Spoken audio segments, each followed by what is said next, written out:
Je souhaite me laisser conduire par le Saint-Esprit. Vous savez, c'est toujours ce que je demande au Seigneur, de me laisser conduire par le Saint-Esprit, afin d'avoir le texte, souvent le texte, parce que nous partons de la parole de Dieu, eh bien c'est le texte de la parole de Dieu qui va conduire eh bien, le titre de l'exhortation. Et cette semaine, c'était Job chapitre 33, verset 14. Dieu parle cependant, tantôt d'une manière, tantôt d'une autre, et l'on n'y prend point garde. Et ça m'a inspiré ce titre, ne pensez plus aux événements passés. Quand on a lu ce texte, et vous l'avez très certainement lu dans Job, eh bien, est-ce que ça a fait écho dans votre cœur? Est-ce que ça a produit du fruit? C'est ce que je demande à chaque fois, Seigneur, que ta parole produise du fruit en moi, du bon fruit. Alors on va regarder un peu le contexte, et puis ce que le Seigneur veut nous dire ce matin, c'est dans le prophète Ésaïe. Certains commentateurs bibliques disent que le livre d'Ésaïe, c'est en fait le 5e évangile. C'est d'ailleurs celui qui est le plus cité dans la Nouvelle Alliance, dans le Nouveau Testament. Alors le contexte, c'est que le prophète Ésaïe est en train de prophétiser sur l'avenir d'Israël après la déportation à Babylone. Et cette déportation va durer 49 ans. Et le texte que nous allons lire, il a aussi une dimension messianique, prophétique. Et c'est aussi donc un message pour nous aujourd'hui, pour notre génération. Écoutez attentivement la parole de Dieu. Oui, Job, ça a été l'introduction. Et voilà le cœur. Ésaïe 43, 18. Ne pensez plus aux événements passés. Écoutez. Et ne considérez plus ce qui est ancien. Voici, je vais faire une chose nouvelle sur le point d'arriver. Ne la connaîtrez-vous pas? Je mettrai un chemin dans le désert et des fleuves dans la solitude. Je vous invite à le lire, à le relire doucement. Quels sont les événements dans nos vies qui peuvent être concernés par cette parole puissante? Peut-être que c'est important de prendre juste quelques minutes et de dire, Seigneur, est-ce que tu es en train de me parler? Et laissez le Saint-Esprit bien mettre dans vos cœurs, dans votre esprit, bien ce qu'il souhaite marquer pour vous aujourd'hui. Quels sont les événements dans nos vies, dans ma vie, que tu veux que j'oublie? Les événements passés que tu veux que je laisse justement de côté? Révèle-nous ta pensée, Seigneur. Révèle ta pensée à mes frères et sœurs, à ceux qui regardent. Ne pensez plus aux événements passés. Mais nous sommes des êtres humains. Ne plus penser à tout ce qui nous est arrivé, c'est vraiment difficile, même voire impossible. Et pour certains, peut-être ça va rappeler des dates, des épreuves, des douleurs, des peines, des pertes, des choses compliquées qu'on aimerait, pour certains, pouvoir totalement effacer. Mais cela s'avère inaccessible. Et alors, ça revient. Ne pensez plus aux événements passés, mais ça revient.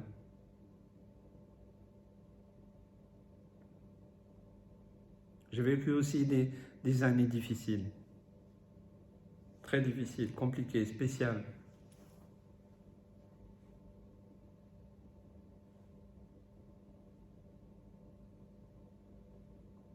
À quoi il faut penser? La parole de Dieu, comme Job a dit, ne parle jamais par hasard. Le hasard, disait Einstein, c'est quand Dieu passe ou vient incognito dans nos vies. Mais nous ne croyons pas au hasard, croyons à la providence de Dieu.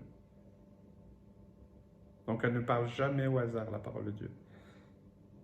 Elle ne nous donne jamais de mauvaises informations. Elle vient, elle nous percute, parfois elle nous arrête, car elle veut porter du fruit en nous, à travers nous, autour de nous. La parole de Dieu veut nous changer, nous transformer. Et la question pour nous aujourd'hui, est-ce que je vais laisser, accepter aussi que la parole de Dieu vienne me parler, vienne agir? Ça doit être un choix personnel, mais ça peut faire toute la différence dans ta vie. Plus rien ne sera pareil ensuite. Que ça soit peut-être percutant, peut-être c'est ton combat actuellement. Peut-être que comme moi, il y a certains souvenirs qui sont difficiles, douloureux. Dans ta chair, dans ton esprit, des souvenirs précis de certains événements passés que tu ne peux oublier.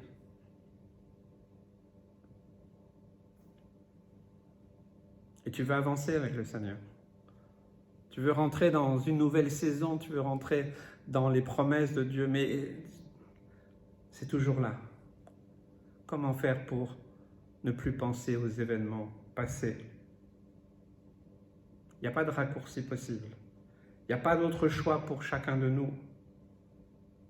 Parce que le texte d'Ésaïe nous précise, ne pensez plus aux événements passés, mais la suite, et ne considérez plus ce qui est ancien.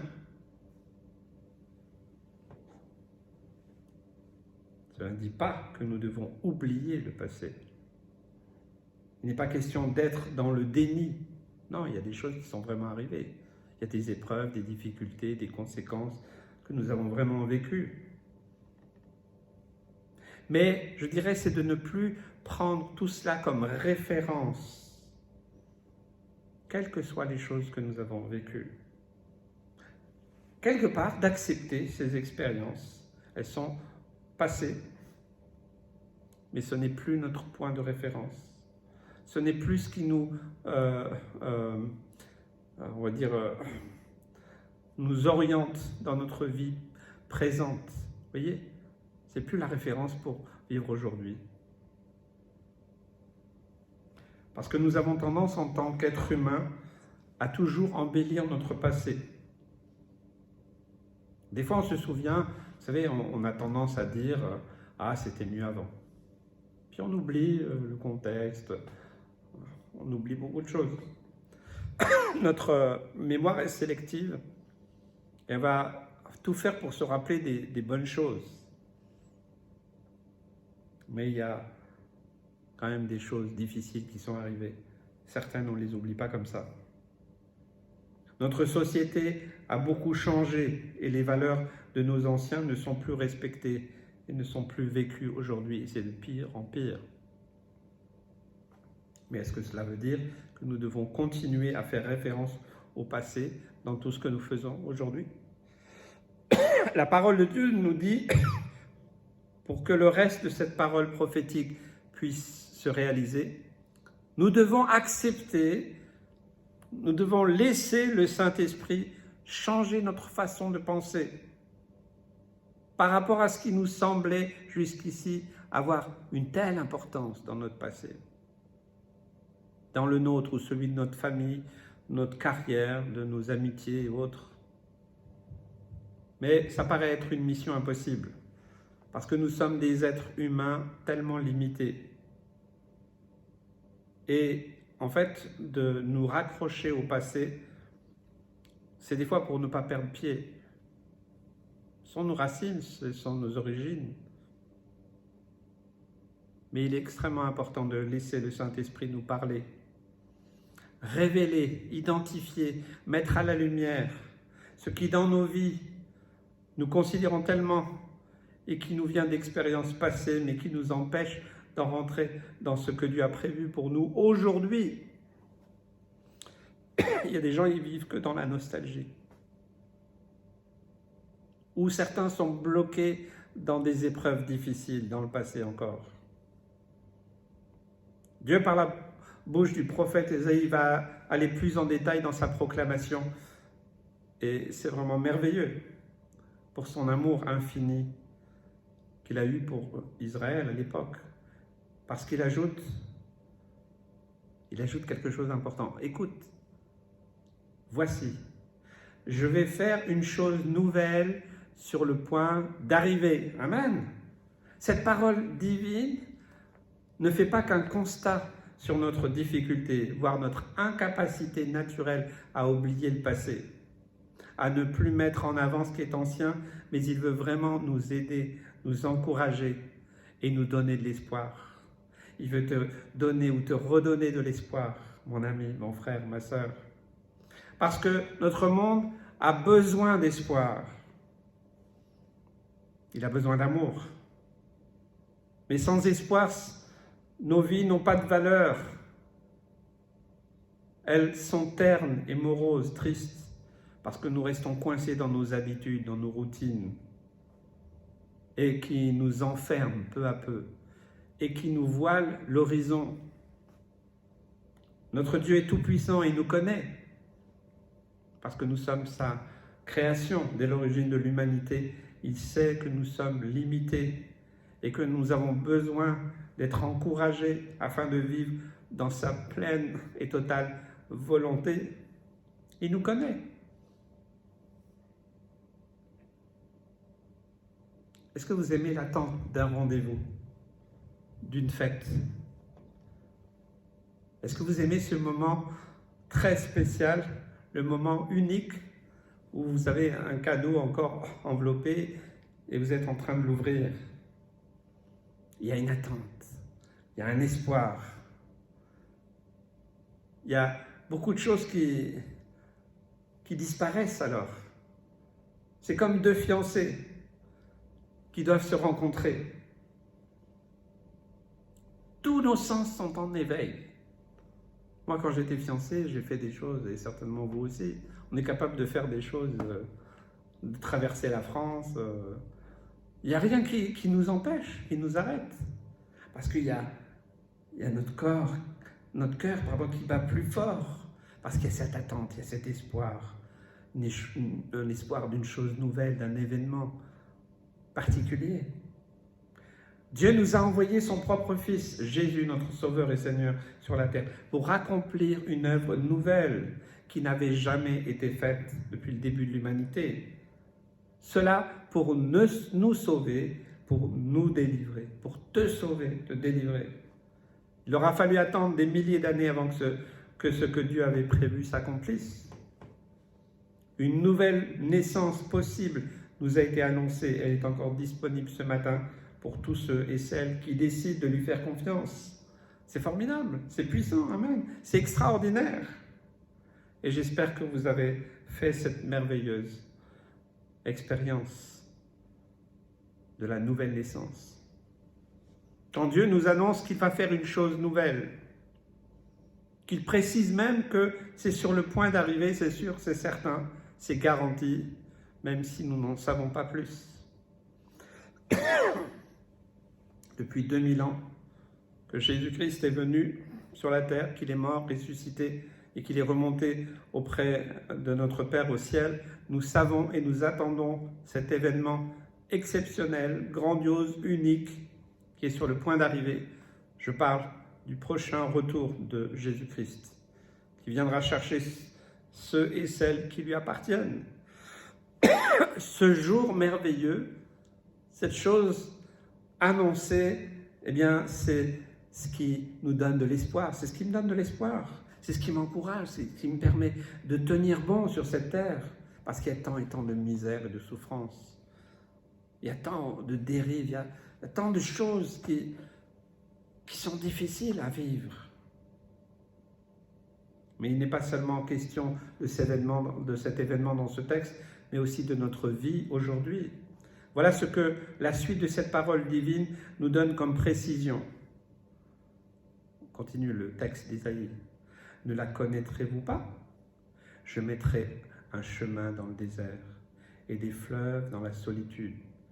Il est question ici d'une invitation à croire, à espérer. Et il donne aussi une réponse à ceux et celles qui se sentent seuls, délaissés, ceux qui n'ont plus aucun espoir. Il y a tellement de gens seuls aujourd'hui. Je rencontre beaucoup de gens. Certains me disent, oui, mais pasteur, vous ne pouvez pas comprendre, vous avez une famille. Moi, je suis seul. Je vois personne. Personne ne vient me voir. La solitude aujourd'hui gagne, même dans nos milieux. C'est pour ça que c'est important, frères et sœurs, aussi, quelle que soit la communauté où vous êtes, bien, c'est de faire connaissance avec tout le monde. Et il y a certainement des gens seuls. Invitez-les à votre table. Beaucoup de gens souffrent de la solitude. J'aimerais faire un appel pour ceux qui acceptent d'espérer et de croire en Jésus-Christ en reconnaissant qu'ils ne peuvent pas se sauver eux-mêmes et qu'ils acceptent l'invitation de Jésus-Christ de confier leur vie tout entière, leur avenir à Jésus-Christ. Seul le Saint-Esprit est capable de convaincre de péché, de justice et de jugement. Viens à la croix, repens-toi. Ayez du courage, de l'audace. Ouvrez vos cœurs maintenant. Amen. Je crois que le Seigneur est sur le point de faire des choses nouvelles pour chaque personne qui s'attend en lui. C'est ce que chaque jour, j'espère. Ah Seigneur, merci, tu vas faire quelque chose de nouveau. Merci Seigneur, je m'attends à toi. Ne pensez plus aux événements passés. Ne considérez plus ce qui est ancien.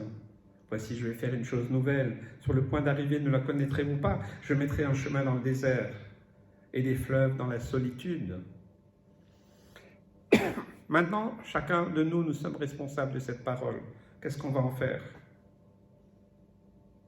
Il y a un appel puissant qui vient du cœur même de Dieu. Il y a des victoires à remporter aujourd'hui dans ta vie. Peut-être que tu ne regardes qu'aux événements passés parce que tu as vécu des choses très douloureuses. Tu es coincé là, dans le passé. Ceux qui sont dans la dépression sont coincés dans le passé. Ne leur dites pas, il faut que tu fasses ceci. Ils sont coincés, ils sont prisonniers. Et ils ont besoin d'être délivrés au nom de Jésus. Si tu es dans la dépression, dans la peur, la crainte et l'angoisse, si tu n'as plus d'espoir, lève-toi à ta place, là où tu es. Au nom de Jésus, sois délivré maintenant. Merci Seigneur pour ton œuvre parmi les personnes qui se sont levées de tout leur cœur pour recevoir cette victoire. Pour tous ceux qui sont coincés dans le passé, ceux qui sont dans la dépression, certains qui sont dans la peur, la rage, la colère, ceux qui n'ont plus d'espoir de croire ou même d'espérer quoi que ce soit. Je veux proclamer ce matin, aujourd'hui, le nom merveilleux de Jésus et prier pour ta délivrance, pour ta restauration, pour ta guérison intérieure, pour ta guérison physique, parce qu'à la croix, il a pourvu pour tout. Peut-être que ce que le Saint-Esprit te dit, arrête de t'apitoyer sur toi-même. Ouvre tes yeux, ouvre tes oreilles. Dieu t'annonce qu'il veut faire dans ta vie une chose nouvelle. Quelque chose que tu n'as jamais vu, que tu ne peux pas fabriquer, qu'aucun homme ne peut fabriquer. Aucun système n'est capable de le réaliser. Il faut décider qu'est-ce que tu vas continuer à croire. Toutes ces voix, toutes ces choses qui te paralysent, ou alors ce que Dieu te dit aujourd'hui. Dieu t'annonce qu'il veut tracer un chemin, une route dans le désert de ta vie, de ton cœur, peut-être de ton couple, de ta famille, de ta santé, de ta situation, et que tu rencontres ce nouveau chemin, ce fleuve puissant de la puissance d'en haut. Amen. Cette source de vie, d'espoir et d'amour manifestée par Jésus-Christ. Ce message est simple, très simple, mais qui soit une puissante œuvre de Dieu lui-même dans ta vie. Je crois vraiment que c'est important que nous puissions considérer, méditer à la parole du Seigneur et de ne plus penser aux événements passés dans le sens, pas seulement embellir le passé, Pas seulement se focaliser sur ce qui était mauvais, mais Seigneur, je veux avancer. Vous savez, j'ai vécu aussi beaucoup de choses difficiles. On a perdu un enfant. On a essayé de me tuer. On m'a envoyé des lettres de malédiction. On a fait toutes sortes de choses contre moi, mais il y a des gens qui m'ont trahi. J'ai vécu beaucoup de souffrances, comme vous aussi. Mais grâce au Seigneur, il m'a toujours donné cet espoir. Je vais faire une chose nouvelle. Laisse-moi faire. Ok Seigneur, ok, alors j'avance. Ok, j'avance. Le diable a voulu me détruire jusqu'à même l'extrémité. Mais si je suis là encore aujourd'hui, c'est par sa grâce, par son amour, c'est sa miséricorde. Je ne mérite rien, je ne suis rien sans lui, je ne peux absolument rien faire. Mais je crois que le Seigneur veut te dire aujourd'hui même qu'il veut faire une chose. Il veut faire. Il va faire une chose nouvelle. Laisse-le faire. Maintenant, peut-être. Voilà, ferme tes yeux. Ok, Seigneur, tu veux faire une chose nouvelle en moi? Ok, Seigneur, c'est sur le point d'arriver. Je ne comprends rien. Je ne sais pas quoi, comment, mais j'accepte. Puisque ça vient de toi, donc c'est bon. C'est quelque chose qui est bon pour moi. Laisse le Seigneur. Laisse le Seigneur faire. Laisse le Seigneur déverser ses fleuves d'amour dans ta vie. D'ouvrir un chemin dans le désert de ta vie, peut-être dans la saison là où tu es, tu ne comprends rien, c'est dans l'épreuve dans laquelle tu es. Il va ouvrir un chemin. Que le Seigneur te bénisse et t'encourage.